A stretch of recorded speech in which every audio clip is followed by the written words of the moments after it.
VS9 local news కు స్వాగతం.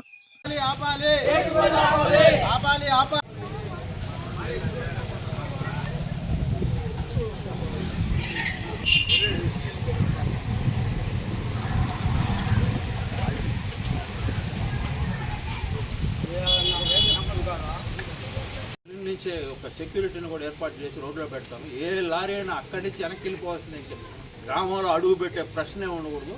నా సొంత నిధులతో ఏర్పాటు చేస్తున్నాను. సెక్యూరిటీ గార్డ్ని కూడా మాట్లాడుతున్నాను.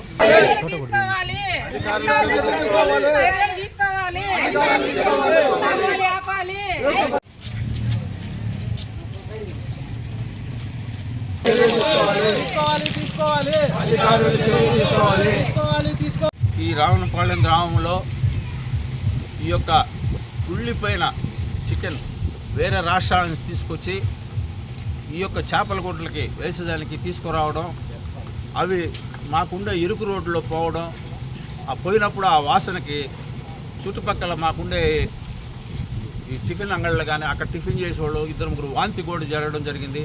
వాళ్ళు రాజుపాలెం కూడా అప్పటికప్పుడు వేసుకోపోవడం కూడా జరిగింది. అదేవిధంగా గుంటల కాడికి పోయి ఆడ వేసేసినప్పుడు ఆడ నుంచి కుక్కలు లాక్కొని రావడం, అక్కడ ఆ పిల్లకాయలని కరవడం, ఇలాంటివి కూడా జరుగుతూ ఉన్నాయి. సరే, ఇప్పుడు వరకు ఏదో మేము కొంచెం వాళ్ళకి 2-3 సార్లు చెప్పడం అయితే వార్నింగ్ అయితే ఇచ్చాము. ఈరోజు రావని చెప్తారు, మళ్ళీ తెల్లారి అదేవిధంగా మొదలు పెడుతున్నారు. వాళ్ళకి ఎవరు అండదండలు ఉన్నాయో మాకైతే తెలియదు. మేము గుంటల వాళ్ళు చెడిపోవాలని అయితే మేము కోరుకోము. ఈ కుళ్ళిపోయిన ఆహారాన్ని వేసి ఆ చేపలకి వేసి ఆ చేపలు ఎక్స్పోర్ట్ చేసి వాళ్ళు అక్కడ ఎట్లా ఉన్నారో మాకైతే తెలియదు. ఇవన్నీ కూడా దూరదృష్టి మీద తొందరలో హెల్త్కి సంబంధించి కానీ ఏంటో దాని మీద నేను పరిశోధన చేసి పై లెవెల్కి కూడా తీసుకుపోయి ఎంత దూరం అయినా పోరాడానికి సిద్ధమవుతున్నాం.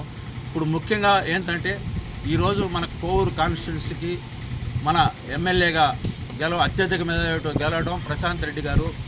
ఆమెకి మేము ఒక అర్జీ తయారు చేసుకున్నాను. నా గ్రామం తరఫున మా గ్రామస్తులందరూ కూడా ఈ అర్జీలో సంతకాలు చేశారు.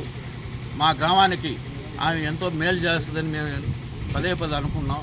తొలి అర్జీగా ఆమెకి అన్నీ వేరే దానికన్నా కూడా ఆరోగ్య రీతిగా ముందు మా గ్రామాన్ని, మా ప్రజలు ఆరోగ్యంగా ఉండేదానికి మేలు చేస్తుందని కూడా వచ్చిన వెంటనే అర్జీ ఇచ్చి ఆమెకు తెలియజేసుకుంటాను.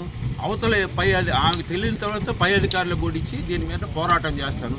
ఇది ఎక్కడ ఆగకపోతే అమర నిరాహార చేసి మా గ్రామ ప్రజల కోసం దేనికైనా సిద్ధపడతానని నేను వాళ్ళందరికి కూడా హామీ ఇస్తున్నాను. ఇదే విధంగా అప్పుడు కలెక్టర్ దగ్గరికి పోవాలన్నా కానీ దేనికైనా కానీ ఆమె యొక్క నిర్ణయం మీదకే నేను ఫాలోఅప్ చేస్తాను. ఇక రావడానికి మాత్రం ఒప్పుకో.